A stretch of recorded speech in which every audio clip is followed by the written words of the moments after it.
This week on Close Talkers, we watched Season 5, Episode 16, The Stand-In.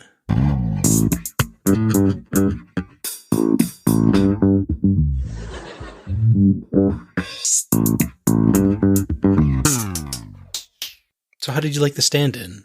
You set me up to be uncomfortable. Oh.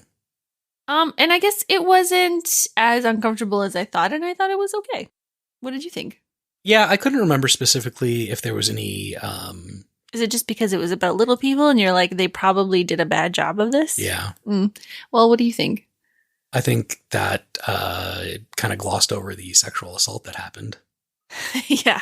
Well, there was a lot of, are you sure? And, well, sometimes you have to. They need a little bit of air. It's breathe. inhumane. Yeah. It was the 90s. Like, hashtag believe women. But they gave it like a soft, like, they didn't question, like, if somebody, like, how do I put this? How do you put this? What are you trying to say? I mean, Kramer didn't deny that it happened. Sure, he just tried to explain it away. George didn't, he didn't, we can just cut this out. No. The things that they said were for comedic effect. They didn't not believe Elaine, but the way Jerry reacted was very Jerry. The way Kramer reacted was very Kramer. The way George reacted was very George. Like, why didn't I think of that? Yeah. So, yeah. Not a good look on George. I mean, he didn't do it. Do you remember the episode of How I Met Your Mother where they talked about the... I can't remember what they called it, but it was basically like the move where you just get naked. Naked man? Yeah, that's it. Uh-huh. And I just like, the person that you're like there with is basically just like, well, this is like halfway there. I might as well keep going. Like, that's equally as bad, isn't it? And that was 20 years afterward. Yeah. Anyways, this episode was written by Larry David. It's directed by Tom Sharonis. It aired on February 24th, 1994. Screen Crush ranked it as the 77th best episode out of 180. Vulture.com had it as the 113th out of 169. Yeah, I'm okay with this. I kind of felt like there was a lot, which, I mean, this probably happens a lot in Seinfeld episodes where they have like a funny thing and then they kind of like work backwards from that. And I think depending on how well they like disguise that, it's... Oh, I see what you mean. So this time I didn't read the synopsis ahead of time to write down to read. Did you do that on purpose and just start the episode? No, I was just waiting for you. So I'm glad you didn't, because I didn't know that he was going to take it out. Took it out. I remember as a kid, I did not understand what was going on, and I needed it explained to me, and I believe my older sister explained it to me. Oh, great. What? Maybe cut this out. I do believe she said that it was like dating. Oh.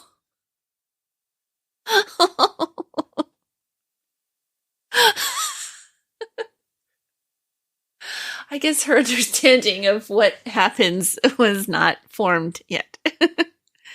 Probably not. So who are the guest stars? Oh, yeah. I was about to jump into the... You never wear your t-shirt anymore. I can't find it.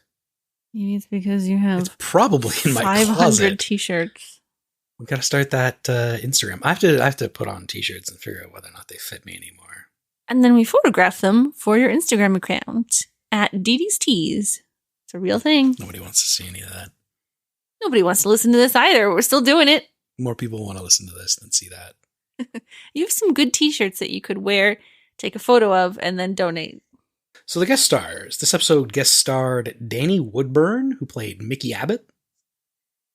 He was in Passions, Special Unit 2, and Conan the Adventurer, the TV series. I'm going to mess up this last name. We had Mark Timchishin. Well done. who played Phil Totola. These are made-up names. Who was on The Gregory Hines Show, He Said, She Said, and Chicago Hope. We had Carla Tamborelli, who played Daphne. Yeah. Daphne? Daphne. Well, George always says Daphne. And she corrects him. She was in Die Hard 2, City Slickers, and Forever Young. Huh. And we had Mickey Rivkin playing Fulton. He was in Men in Black 2, The Cable Guy, and Tenacious D in The Pick of Destiny. Wow. Let's throw it back to last week when I asked you if you remembered this episode. Kramer convinces his friend Mickey to lie about his physical appearance to get a job. So, how'd you do? Well, I remembered that it was about a little person wearing lifts. Mm-hmm. So I nailed it. I guess. Okay, I'll read the synopsis. Kramer gives questionable advice to his friend Mickey. Jerry tries to cheer up his hospitalized friend. Elaine dates a man who took it out. I don't think Kramer gives bad advice to Mickey. I think society is judging Mickey too harshly. I kind of agree. It's not like you're wearing stilts, right? You're like, I see Mickey's point of view. He has a job playing this kid's stand-in. If he's a couple inches shorter, the lighting isn't going to hit the kid's face right, so they'll fire him. So it's like, and I wrote down, they do, like, men wear lifts in Hollywood all the time. All the time. Tom Cruise is like 5'3". Yeah, but Tom Cruise isn't a stand-in for a child actor on a daytime soap. Well, no one would accuse him of heightening and that his career is a fraud. Maybe they would. Maybe he has maybe Shelley did. Maybe that's why she disappeared. Where's Shelley? Maybe he has a whole religion behind him stopping us from talking. What were we doing? You threw me off. So the stand-up starts. Oh, can I ask you a question about Tom Cruise? Sure. I don't know why this is in my brain, but it was like Men's Health magazine or like some trashy like Cosmo, and they were talking about like taking all of the different pieces from celebrities to make like the perfect man. Okay. And they said the perfect man would have Tom Cruise's biceps. What? I was like... Okay. I've never noticed them. But like you said, like he's a short person. He's not like a huge, like he's in very good shape, but he's not like a huge. He's not known for his body. Yeah, I mean, risky business. I've never seen it. Bam, bam, bam, bam, bam, I know, but you don't see his body; you see his legs. All right, so one, I didn't think that Tom Cruise had necessarily fantastic biceps. Two, I didn't really think that women thought of biceps as like a body part. Make a muscle. He took it out. And plumped it up. Need some air. Biceps are attractive. It's just I couldn't if you lined up 10 bicep photos, I couldn't be like those are Tom Cruise's. Did you see the I'm sure you didn't. There was an interviewer when one of the Marvel movies was doing press, and they had Chris Evans and when he rips that log in half? Oh, sorry, no. What are you talking about? And I was going to say Liam Neeson. No. Who? What's his name? Thor? Hemsworth, the other one. Yeah. Chris Hemsworth. Chris Hemsworth? Yes. And they were showing them stills from the movie of the actor's biceps, and they had to identify who it was. And like couldn't get it. Like Chris Hemsworth was like, "Is that me?" Yeah. And it was Robert Downey Jr. He had like giant arms. Yeah. So there you go. It's not a distinguishing feature. So stop worrying about them, I guess. Okay. Just pump yourself full of TRT and... Oh, I thought you meant pump yourself full of silicone, like those the Russian synth guys. oil guys? Yeah. Oh, that's so gross. Like, total body dysmorphia problems. Who is like, yeah, that looks good? Mm-hmm. Nobody. They are. I know, but are they doing it for... I guess they're doing it for themselves. So we start off in George and Jerry... No, we start off and... The stand-up. He's talking about the bus. Talking about the bus. Everybody hits the bus.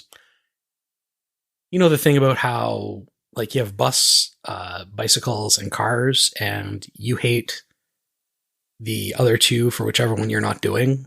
Yeah, sure. Except I think even though I ride a bike, I hate bikes the most. Mm.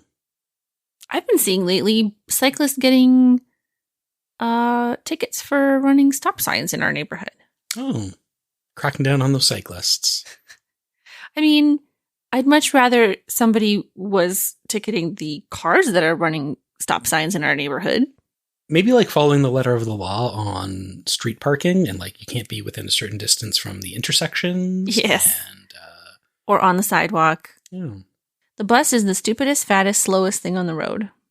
I believe you chuckled when he said huge metal ass. It is not pleasant being behind a bus. It's stinky. I don't know. I don't ride the bus a lot anymore, so I probably dislike it a lot more than when I lived in Toronto and rode the bus and the subway all the time. Mm. I used to be anti-public transit that had rubber tires. Why? Well, public transit that's a subway. It's great. Like it's Subway. It's reliable. It's like on time. It's fast.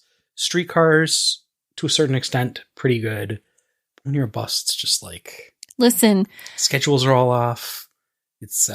Okay, so we're both from Toronto. We live in Ottawa. I never looked at a bus schedule in Toronto. I just went to the bus stop. And they would come. Here, ostensibly, there is a bus schedule. One of my problems is it's a hub system. So nothing goes north-south or east-west. It goes from one shopping mall to another. And you could start going northwest and the route ends by going southeast. Like, it makes no sense at all. Mm-hmm. So you have to consult a schedule to use the bus here.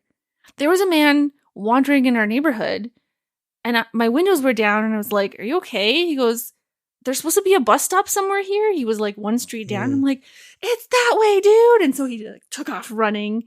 Why is the bus stop going west on a different street than the one going east? You know? True. This has been Transit Corner with Katie. We should have our friends on who are transportation engineers to talk about this. But I think they would agree that a poorly designed system isn't going to be used by people. Oh, yeah. And then it's not going to have the revenue to fund the system. And then the station in front of the Parliament building is going to smell like poop forever and ever. Does the intensity of poop smell increase with user usage or decrease? With I think it has no correlation at all. I think it's seeping down from Parliament. Does the scent of bullshit increase with a Conservative Party majority or decrease? I don't know. They built the LRT during the Liberal government, so take it as you will. So George and Jerry are riding the bus. We're still at the beginning. Why are they riding the bus? They never say. No reason. I thought they were going to say... They wanted to show off this fantastic green screen technology. It looked pretty bad. I was just hoping for like 3 words about why they were on the bus. Car still in the shop? Yeah, that's it. That's all it takes. They have to run into that guy, which they could do on the subway, but then Jerry's bus joke wouldn't make sense. This is your thing about backing out of a joke gracefully. They didn't do it. I didn't write down that guy's name or look up who he was. No. I thought he had a Dutch accent when he started talking. I wrote down the accent on this guy. Because it starts off, I thought it was like British, deeply in love. Yeah. And then it like super quick, like right Drops. turned into like New York-y accent. Also, who says, I'm deeply in love? How you doing? I'm deeply in love. Daphne also had a pretty bonkers New York accent. I think hers also got stronger later on. Like maybe they weren't quite sure she was going to do it at the beginning. She's boring. I'm boring. Okay. I don't get this. Isn't this a perfect George relationship? Yeah, He he goes and out for Susan lunch would instead. do the crossword in bed. Yeah, but also, like, he doesn't have to talk. He doesn't have to entertain her. You sit there and read. Ostensibly, you have sex. Yeah. What's he complaining about? I don't get it. Reading during lunch. Reading during dinner. He enjoys the paper. He's reading it quite often in other episodes. Yep. My notes are all over the place because these stories are very disparate. Yeah, they have kind of the, like, Fulton, George, and Mickey stories that are all kind of going in parallel. Mm-hmm. And then Elaine and her, like, Take It Out story kind of, like, steamrolls the other three. Mm-hmm. I guess Elaine ties it together. Well, Jerry sort of ties it together, too, because he goes to visit the friend. The guy, Totola, is there visiting the friend, and he sets up Elaine. Yeah, I don't know. It's a little sloppy. Coffee's a little sloppy. You should go visit Fulton in the hospital. He could use a good laugh. I can't hide my pity. I'll make him feel worse. Unless George. Well, he didn't ask about George. Does Jerry bring up how this is like the kiss of death? Like, oh, you're a really funny guy. And it's like impossible to be funny. He doesn't. Even though he can't make him laugh the first time. He doesn't say, like, I don't want to be put on the spot like that. Yeah. I like how George doesn't want to go down to the hospital because he's worried that people will finally tell him what they really think of him. Because they have nothing to lose. Turn around. How do we make the situation about me? Yeah, exactly. So at Jerry's apartment, we meet Mickey. He and Kramer come in looking very suave. Mm-hmm. They got stand-in jobs. Kramer's wearing a pair of aviator sunglasses that look like they're about 2 sizes too small. And that's where we learn that the kid is growing. And he says, I told you should have offered him cigarettes. He goes, I did. His mom's always around. Mm-hmm. And I wrote down Baba and coffee. I know exactly that. I thought that too. Because my grandmother thought I was getting too tall and that a man would never love me if I was taller than him. So she started giving me coffee when I was 8 years old. And it didn't work. Because a man does love me. It's you. Oh. And I'm tall. Yeah. So when they're on set, I wrote down, everyone laughed. Everyone in the studio audience laughed when the actor said the kid's name was Porter. Oh, yeah. Which is it's such a 2010s kid name now that I didn't even blink. But to the 1994 audience, they're like, Porter. Ha! So one thing that you quite enjoy is every year, what website does it? Is it, or do they do it anymore? Wasn't it Deadspin? It was Deadspin. Do they do it on Defector now? I'm not sure. And they used to have like the most ridiculous name bracket. Yeah. In junior hockey. Yeah. Yes. And they're real names of real people. The other thing that I usually send you is the like grouping of names of players in the WHL entry draft. It's like this year we had 18 Jadens. We had 14 Bradens. Yep. We had 6 Hunters, 2 Trappers. A Porter. It's far too fancy. Well, it's all profession names. Hunter, Trapper, Porter, Cooper, Haberdasher. I'm just to speed run the this is the 2020 WHL notable first names in the 2020 WHL Bantam and US Prospects Draft. Go for it. Aiden, Carson, Easton, Jaden, Kyan, Rylan, Walker. Oh, I didn't do it in alphabetical order. Let me do it in alphabetical order. I went sideways instead of up and down. Just keep going. Aiden, Bauer, Beckett, Boston, Braden, Briggs, Cade, Caden, Carmelo, Carson, Carter, Cosmo, Coster, Dawson, Dax, Damien, Dayton, Dagan, Declan, Easton, Finn, Fox, Grayson, Graydon, Grayson, Hayden, Hoyt, Jackson, Jaden, Jason, Job, Caden, Kalen, Carson, Keelan, Cooper, Kylan, Leon, Maddox, Maysden, Oakley, Omen, Reeve, Rowan, Riker, Rylan, Sage, Sawyer, Tate, Talon, Taden, Trey, Truman, Tyson, Van, Walker, Zeph, and Zephyr. You're f***ing with me. This isn't real. This is all real.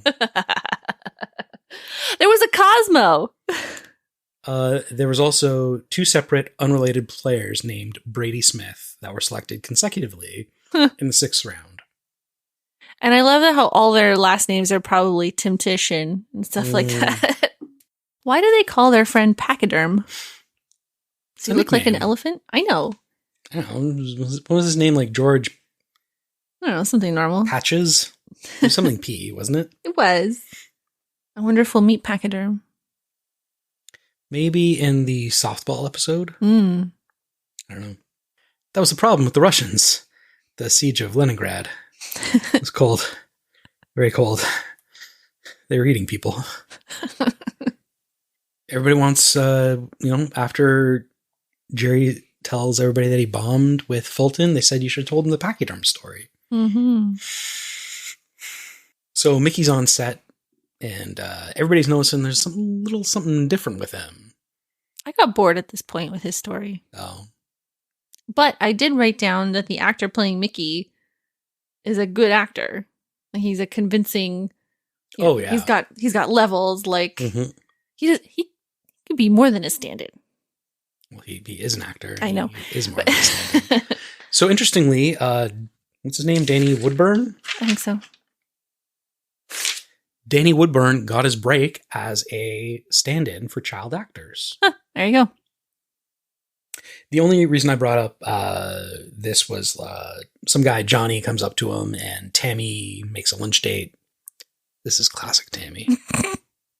So George is going to break up with Daphne, but she lets him know that the guy from the bus guy called her, say like, what business is it of his?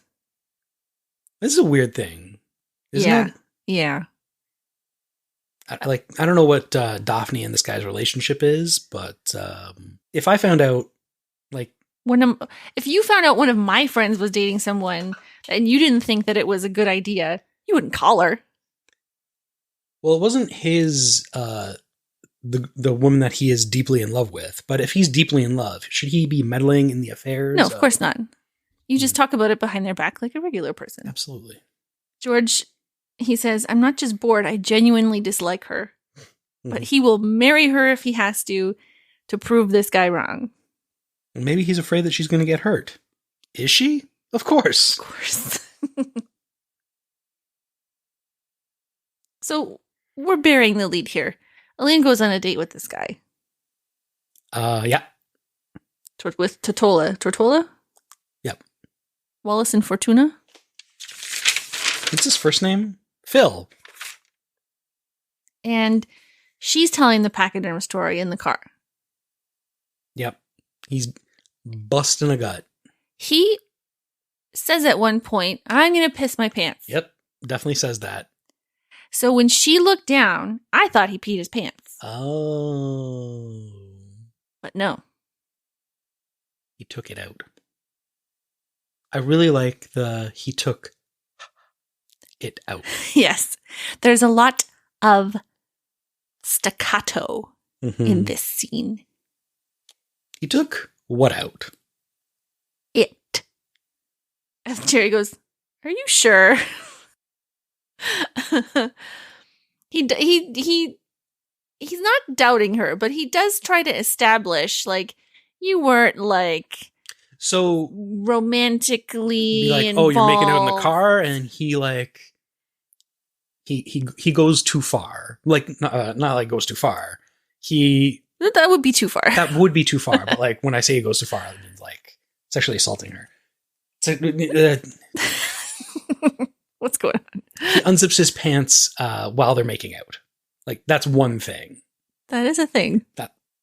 Which would be like, whoa, buddy, hold on. Okay, like. Yeah. This is what George is thinking. Although Jerry probably said they weren't making out. But George is thinking like, well, if I'm making out with a woman, I'm waiting for her to take her clothes off. I never thought that I should just take my clothes off. Mm-hmm.